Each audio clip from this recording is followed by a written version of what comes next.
سائیں رحمت علی صاحب اور کتاب ہستی کے ہر ورق پہ جو نام احمد رقم نہ ہوتا، کتاب ہستی کے ہر ورق پہ جو نام احمد رقم نہ ہوتا، وجود ہستی ابھر نہ سکتی وجود لوح و قلم نہ ہوتا،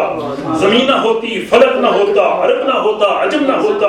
یہ محفل کون و مکان نہ ہوتی اگر وہ شاہ امم نہ ہوتا۔ آج کی اس محفل کے آخری نعت خواں مگر بہت خوبصورت آواز جناب سمر عباس صاحب وہ تشریف لاتے ہیں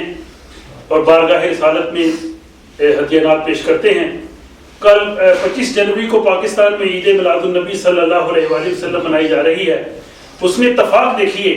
کہ پاکستان بننے کے بعد پہلی عید میلاد النبی بھی 25 جنوری 1948 کو منائی گئی تھی، اور قائد اعظم نے کراچی بار ایسوسی ایشن سے خطاب کیا تھا جس کی وہ رپورٹ میں نے آج کی جنگ میں لکھی ہے، وہاں سے آپ پڑھ سکتے ہیں۔ تو یہ اتفاق کی بات ہے، اور یہ سلسلہ کیونکہ وہ ملک ہی ان کے نام پہ بنا ہے تو یہ سلسلہ جاری ہے۔ جناب سمر عباس صاحب تشریف لاتے ہیں اور اپنی خوبصورت آواز میں بارگاہ رسالت میں نعت پیش کرتے ہیں۔